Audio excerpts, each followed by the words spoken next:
New York City 2001. Aucun gratte-ciel ne s'est effondré uniquement à cause du feu. Mais les investigateurs pensent que c'est exactement cela qui s'est passé avec le World Trade Center 7 de 47 étages, d'après une enquête détaillée de 3 ans sur le bâtiment et sa sécurité incendie qui vient d'être clôturée par le NIST, l'Institut national des normes et technologies. Est-ce qu'on pourrait faire une explosion contrôlée de n'importe quel bâtiment? Sûrement. Cela s'est-il produit au World Trade Center 7? Non. Le bâtiment numéro 7 n'était pas un bâtiment ordinaire. Parmi d'autres occupants clés dont plusieurs services secrets et de forces de l'ordre, il y avait aussi le centre des interventions d'urgence de New York City. Est-ce que quelqu'un vous a déjà parlé du bâtiment 7? Avez-vous déjà entendu parler du bâtiment 7? Non. Allez-y, regardez vous-même et vous nous raconterez. Ne tolérons jamais les théories de conspiration monstrueuses en ce qui concerne le 11 septembre.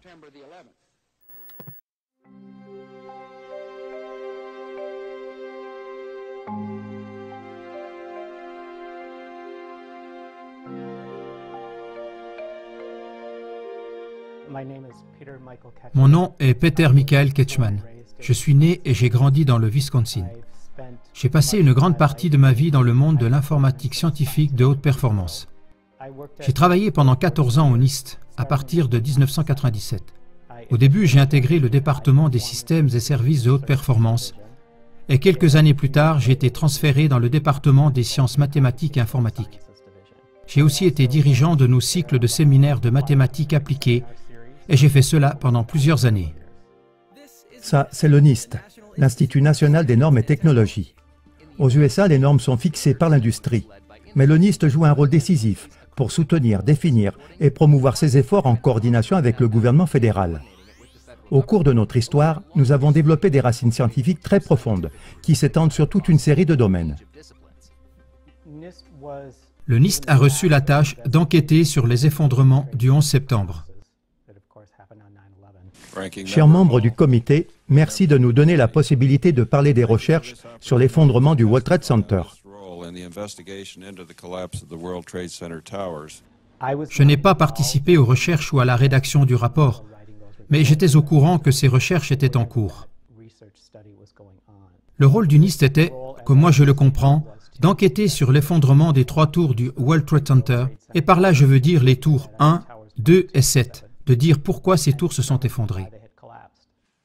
L'effondrement de ces bâtiments a été la pire catastrophe de l'histoire de l'humanité.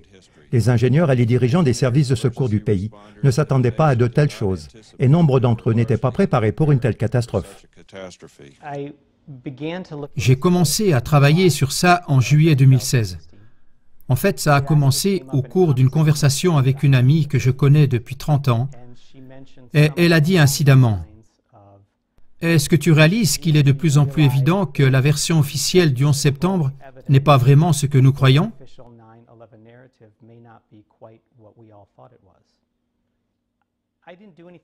Pendant un mois, je n'ai rien fait. J'ai seulement laissé ces paroles agir. Mais au mois d'août, je me suis senti très fortement poussé à examiner toute l'affaire. Et en très peu de temps, il m'est clairement apparu que l'enquête sur l'effondrement du World Trade Center, qui avait été faite par le NIST, n'était pas une étude sincère et authentique. Et cela m'a vite rendu furieux. D'abord, j'étais furieux contre moi-même. Je n'arrivais pas à croire que je n'avais pas remarqué cela plus tôt. Comment n'avais-je pas pu le remarquer pendant les 15 dernières années? Puis cette colère s'est tournée rapidement contre le NIST, mon ancien employeur, que j'avais toujours hautement considéré, et j'avais toujours cru que les recherches du NIST étaient extrêmement intègres. Et de voir ce qu'ils avaient fait avec l'enquête et le rapport sur l'effondrement du bâtiment 7 m'a laissé abasourdi. Bonjour, je suis ici pour résumer les résultats de nos 3 ans de recherche au sujet de l'effondrement du World Trade Center 7. Avant que je commence à vous dire ce que nous avons découvert, je voudrais vous montrer ce que nous n'avons pas découvert. Nous n'avons pas trouvé de preuve que des charges d'explosifs ont été utilisées pour l'effondrement du bâtiment 7. Nous avons fait des simulations détaillées sur ordinateur avec des scénarios d'explosion dus à des explosifs. Une explosion d'une telle ampleur aurait fait un bruit énorme, ce qui n'a été ni enregistré par les vidéos, ni rapporté par des témoins oculaires.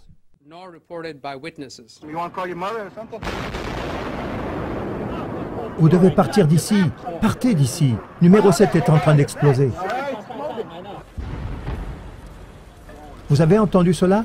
Gardez vos yeux sur le bâtiment. Il va s'effondrer rapidement. J'ai tout de suite compris qu'il y avait des preuves accablantes, que les 3 tours, toutes les 3, la 1, la 2 et la 7, se sont effondrées suite à des explosions contrôlées. Et puis ce rapport se concentrait presque uniquement sur des causes liées au feu, et puis qui étaient reliées aux avions et au kérosène. Ce que nous avons découvert, c'était un incendie incontrôlable qui a créé un événement incroyable. L'effondrement du bâtiment 7 du World Trade Center a principalement été causé par le feu. Je voyais que l'explosion contrôlée n'avait même pas été examinée comme raison possible. Pour être exact, elle a seulement été écartée dans 1 ou 2 phrases du rapport. C'est la 3e fois aujourd'hui. Ça rappelle ces images qu'on a tous trop vues à la télé auparavant. Quand un immeuble est délibérément détruit par de la dynamite, placée dans le but de le démolir. Je me retourne juste à temps pour voir ce qui ressemble à l'implosion d'un gratte-ciel. On dirait que ça a été fait par une équipe de démolisseurs. Tout l'ensemble s'effondre sur lui-même. C'était comme une implosion planifiée. Il s'est aplati comme une crêpe. Ça, c'est une démolition contrôlée. Vous êtes sûr? Absolument. Là, on a fait une implosion. C'était une mission commandée. C'est une équipe de spécialistes qui a fait cela.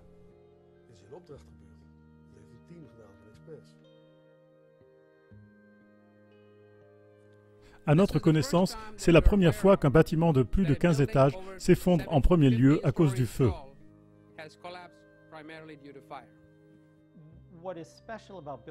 Ce qui est spécial au bâtiment 7, et je pense que c'est la raison pour laquelle on y a porté tellement d'attention, c'est que ce bâtiment n'a pas été touché par un avion, ce qui est une cause de son effondrement à exclure.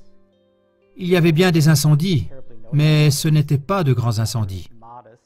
À mes yeux, ils étaient modérés, mais ce qui rend les choses encore plus compliquées, c'est qu'apparemment, certaines personnes savaient d'avance. Ils avaient l'air de savoir que le bâtiment allait s'effondrer. Le bâtiment là devant, le grand bâtiment brun, c'est le World Trade Center numéro 7. Il y a déjà plusieurs communiqués de différents responsables que c'est celui-là, le prochain bâtiment qui va s'effondrer. Le policier m'a dit qu'il s'attend même à ce que ce bâtiment s'effondre à tout moment. Ce bâtiment va bientôt exploser. Reculez! Les secouristes éloignent les gens de la scène. Reculons. Ce bâtiment va bientôt exploser.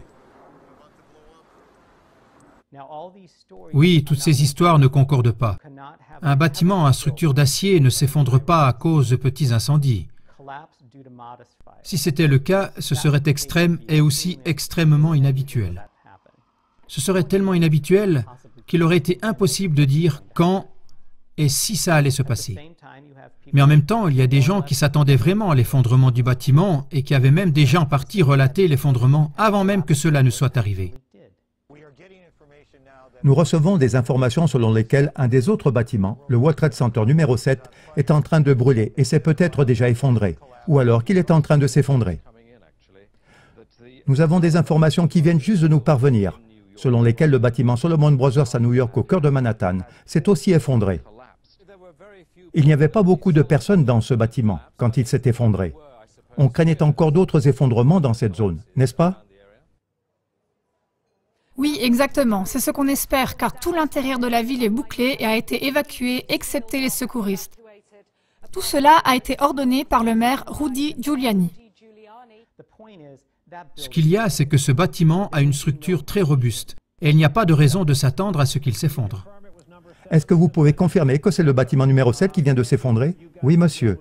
Et vous saviez toute la journée que ça allait se passer? Nous avons entendu des rapports qui disaient que le bâtiment n'était pas stable, ou bien qu'il allait soit s'effondrer tout seul, soit être démoli. Nous savions dès le début que ce serait difficile de comprendre exactement ce qui s'est passé avec le bâtiment 7. Ça n'entrait dans aucun scénario, d'aucun manuel sur lequel on aurait pu se baser pour dire « Voilà, c'est ça, la raison pour laquelle le bâtiment s'est effondré. » Je crois qu'il y a quand même quelque part une mention des enquêteurs du NIST qui dit, entre les lignes, qu'ils ont eu des difficultés à trouver pourquoi le bâtiment 7 s'est effondré.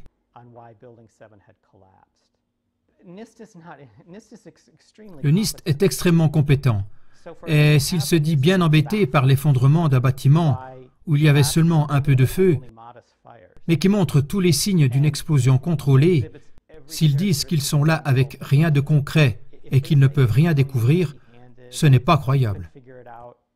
Le NIST a présenté une simulation de l'effondrement du bâtiment 7 et il me semble qu'il se raccroche à n'importe quelle branche.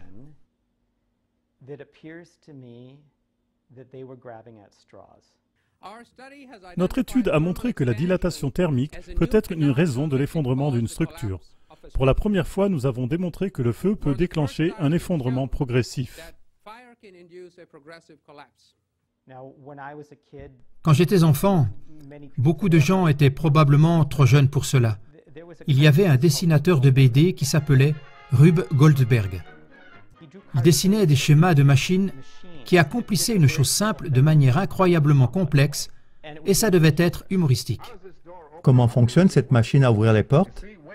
Ici, vous voyez comment le serveur de restaurant porte le chabet sur une pile de vaisselle sale A. Maintenant, le chabet voit la souris C. Bien sûr, cette souris est empaillée car elle doit être utilisée par le prochain serveur. Ça devait être une parodie de la nature humaine qui rend les choses plus compliquées qu'elles ne le sont en réalité. On les appelait les machines ou les appareils de Rube Goldberg. Et puis il déclenche une bombe G qui ouvre tout doucement la porte H. L'explication que le NIST a donnée pour l'effondrement du bâtiment 7 ressemble à une machine de Rube Goldberg. Ici, par exemple, il y a des poutres qui ne peuvent pas se dilater à cause de ce pilier, mais elles peuvent se plier. Mais vous voyez ici l'exemple d'un pilier qui fléchit.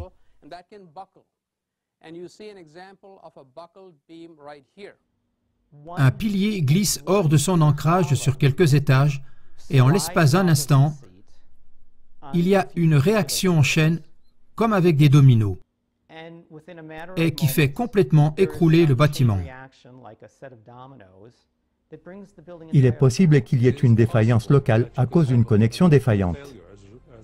Mais qu'une telle défaillance ait entraîné l'effondrement du bâtiment tout entier, de sorte que tous les piliers cèdent tous en même temps, c'est impossible. Impossible? Oui. Vous voyez le pilier d'acier tout à droite? C'est le pilier numéro 79. C'est le pilier d'acier qui fléchit en premier et qui fait tomber les étages, suivi rapidement par les autres piliers d'acier. Des constructions en acier ne se comportent pas ainsi. Ça n'arrive jamais. C'est une histoire fantaisiste. C'est une simulation du bâtiment en train de s'effondrer qui concorde très bien avec la vidéo de cet effondrement.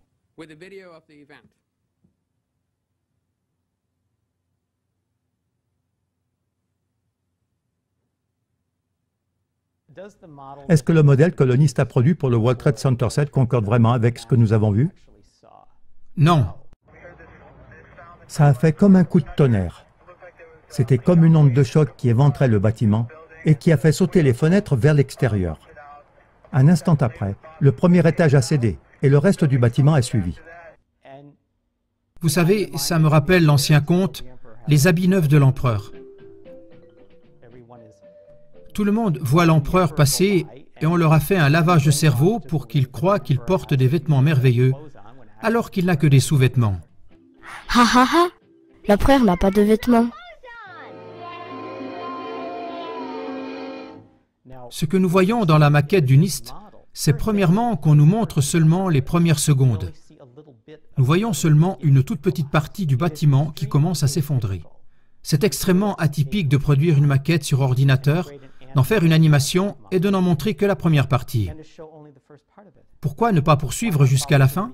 Où est la fin? Ce que nous voyons ne concorde pas avec ce que nous avons vu dans la réalité.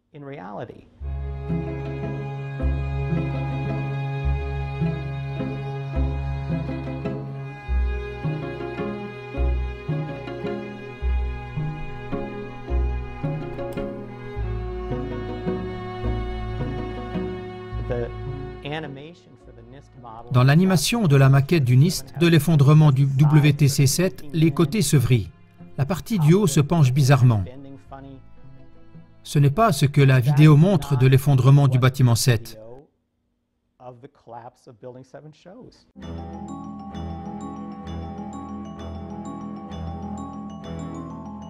Le bâtiment 7 s'est effondré presque verticalement.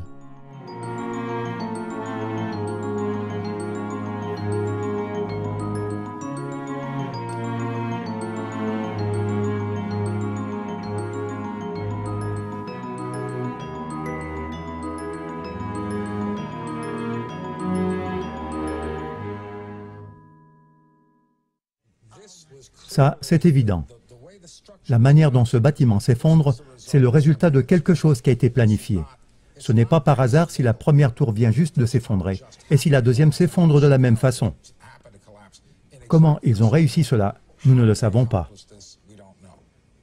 Une chose que j'ai remarquée dans les recherches et les enquêtes du NIST, c'est qu'il se fixe sur le début de l'effondrement, comme si on devait seulement chercher jusqu'au point où les effondrements commencent.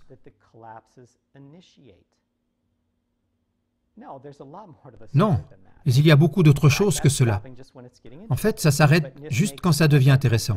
Le NIST a résumé en une ou deux phrases du genre « Alors le bâtiment s'est complètement effondré ». Nous étions chargés de trouver les raisons de l'effondrement et nous avons trouvé ce qui s'est passé. Je pense que nous avons éclairci scientifiquement ce qui était nécessaire pour déclencher l'effondrement. Une fois que l'effondrement est déclenché, la preuve de la vidéo est très claire. Il n'a pas été stoppé par les étages inférieurs. C'est pourquoi il n'y a pas de calcul de notre part pour le démontrer. Ça se voit clairement dans la vidéo. N'enquêter que jusqu'au début de l'effondrement voudrait dire travailler sur une partie de l'histoire seulement et laisser tout le reste de côté. Quelque chose est peut-être tombé du bâtiment. Ça pourrait être cela. Pour être honnête, nous ne savons pas. Mais ce que vous voyez, c'est la scène en ce moment du World Trade Center. Don Dollar de ABC Good Morning America est en bas justement à proximité du World Trade Center. Don, est-ce que tu peux nous raconter ce qui vient de se passer? Oui, Peter, ici c'est Don Dollar. Je suis à 4 blocs d'immeubles au nord du World Trade Center. Le deuxième bâtiment qui a été touché par le deuxième avion vient de s'effondrer complètement. Tout le bâtiment s'est effondré comme si une équipe de démolition l'avait fait exploser. Comme quand on voit les démolitions d'anciens immeubles. Le bâtiment est tombé tout seul et s'est effondré sur lui-même. Et il n'existe plus. Merci beaucoup, Don. Tout le côté s'est effondré? Tout le bâtiment s'est effondré. Tout le bâtiment s'est effondré? Oui, tout le bâtiment s'est effondré. Si la partie supérieure du bâtiment est devenue instable à cause de l'affaiblissement des piliers d'acier, alors, de façon logique, on s'attendrait à ce que le sommet du bâtiment commence à pencher. Ça commence à faire du bruit, les connexions à se briser, et le sommet tomberait simplement sur le côté et s'écraserait sur le bâtiment voisin, et le reste de la tour resterait debout. C'est ce à quoi on s'attendrait. Au lieu de cela, nous avons vu quelque chose de totalement différent.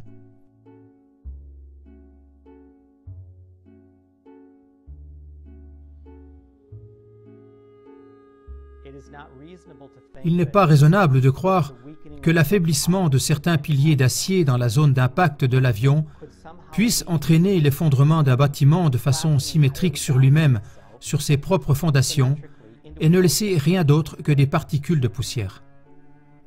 Ce n'est pas plausible. Ce n'est pas raisonnable. Regardez certaines vidéos des effondrements. Faites attention aux choses suivantes. Observez le déclenchement soudain.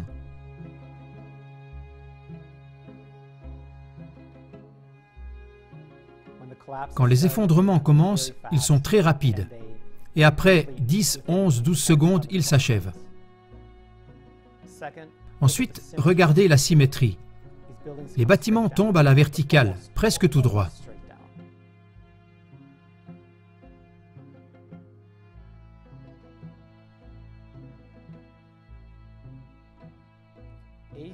Un dommage asymétrique ne mène pas à un effondrement symétrique. c'est très difficile de faire s'effondrer quelque chose de façon symétrique parce que c'est une loi physique que les choses tendent vers le chaos. Un effondrement symétrique représente l'ordre, un ordre très strict. Ce n'est pas dans la nature de la physique d'être attiré par un ordre sans raison. Elle est attirée vers le chaos. Il est très difficile de faire effondrer un bâtiment de façon symétrique. Marc Loiseau a passé toute sa vie dans une entreprise familiale. Il sait ce que c'est de démolir un bâtiment. La plus grande structure d'acier que nous avons démolie, je pense que c'est toujours dans le Guinness des records. C'est le J.L. Action Building à Détroit.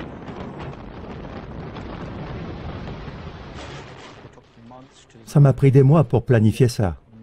J'ai mis des mois pour préparer le bâtiment, pour voir où je place les charges explosives. Des mois.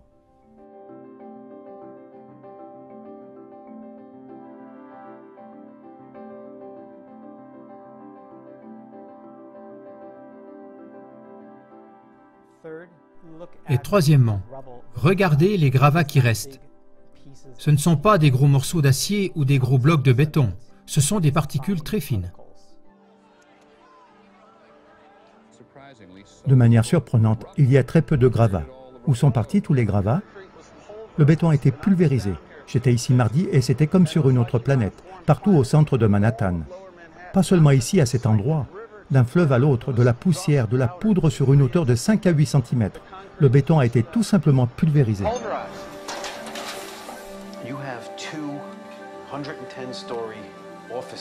Nous avons ici des bâtiments de 210 étages avec des bureaux.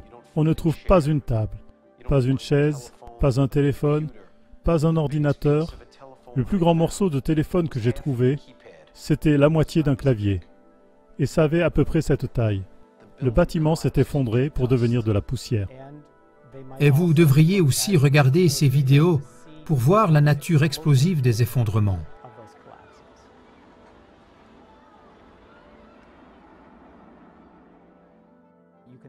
On peut voir une vague de destruction explosive qui descend le long du bâtiment au fur et à mesure de son effondrement.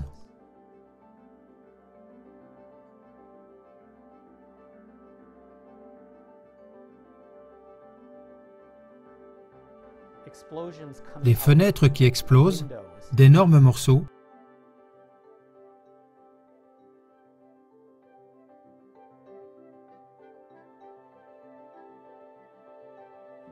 d'énormes morceaux de piliers extérieurs qui volent à des centaines de mètres sur le côté.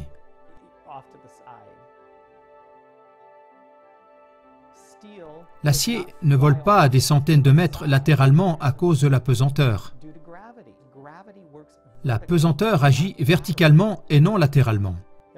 Il doit y avoir là une force qui le pousse vers le côté. Sinon, il tomberait directement au sol, comme une balle qu'on laisse tomber par la fenêtre. Elle tombe tout droit.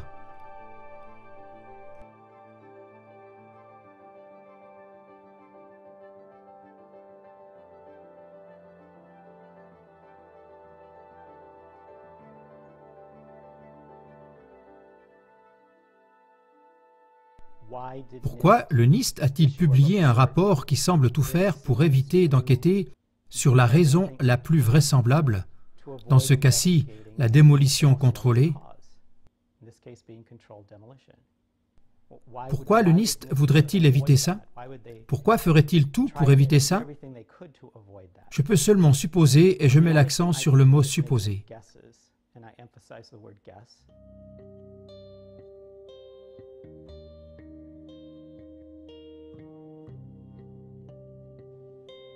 Peut-être ont-ils été forcés, peut-être ont-ils reçu des pressions.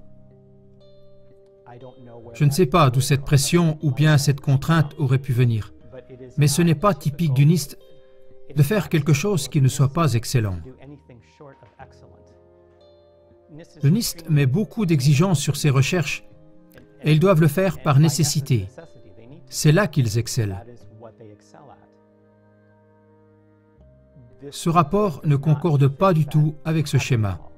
Ce que nous avons découvert est une nouvelle forme d'effondrement progressif. Je pense qu'on devrait comprendre que le NIST est un excellent endroit pour travailler. Et que pour beaucoup de gens qui y travaillent, c'est une très bonne situation. Ils ont beaucoup à perdre. Ce n'est pas difficile de faire pression sur des gens et de leur faire des offres qu'ils ne peuvent pas refuser, de les contraindre. Et puis, selon les personnes impliquées, ça peut se faire de manière subtile ou de manière ouverte. Je peux seulement spéculer que quelque chose en ce style aurait pu se passer. Nous avons fait les recherches sans parti pris et sans avoir été influencés par personne. Et nous nous sommes engagés à fournir le meilleur travail possible. Et puis je veux recommander au public de reconnaître que la science se tient vraiment derrière ce que nous avons dit.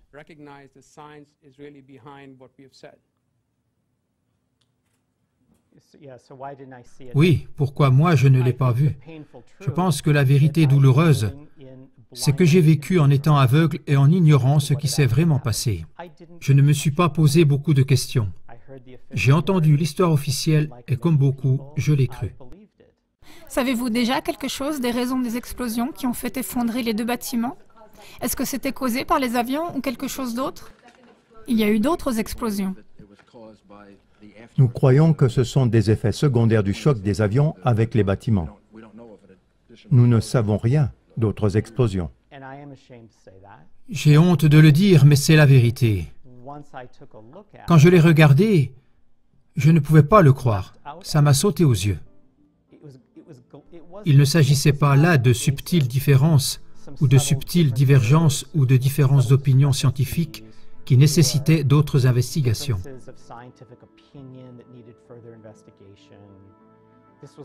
C'était clair comme du cristal. C'était clair et net.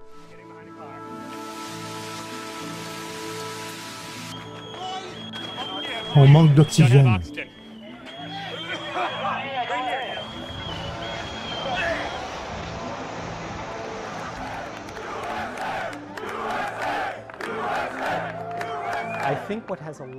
Je pense que la version officielle a pu tenir si longtemps grâce à la combinaison de plusieurs choses.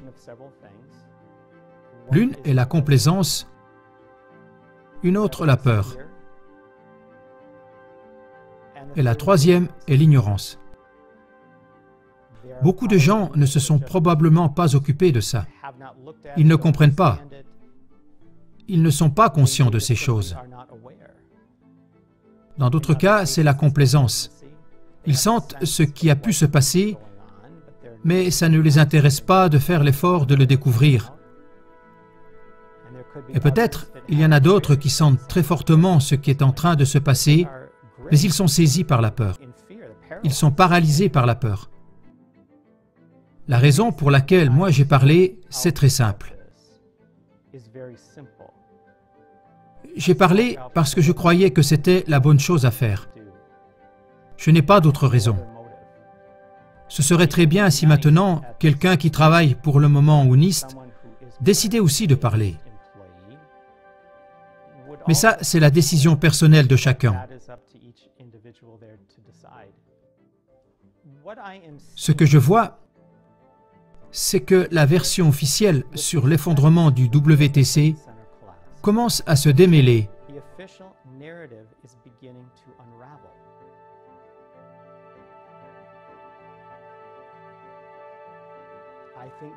Et je pense qu'on a de bonnes chances que ça continue et peut-être même que ça s'accélère. Mais ça pourrait être très instable. Si maintenant ça continue à se démêler, je pense qu'il pourrait y avoir des révélations douloureuses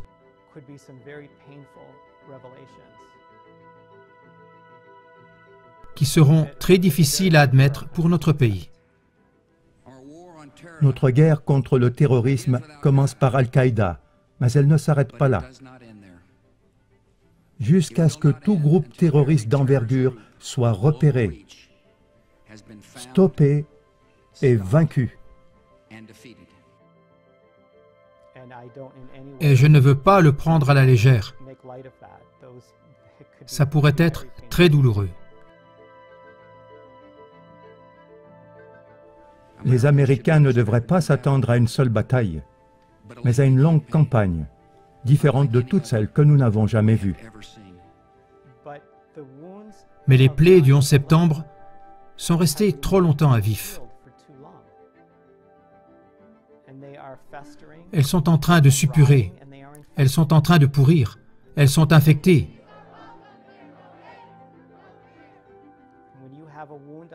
Si on a une plaie sur le corps, la première chose à faire, c'est de la laver avec de l'eau chaude savonneuse et de la panser. Oui, ça fait mal. Ça fait mal quand on la lave. Ça brûle. C'est une douleur cuisante. Et on met le pansement, et puis la douleur s'estompe, et après quelques heures, ce n'est plus qu'une petite douleur. À mon avis, la vérité, c'est cette eau chaude savonneuse avec laquelle nous lavons les plaies du 11 septembre, afin que puisse venir la véritable guérison. so that they can begin true healing.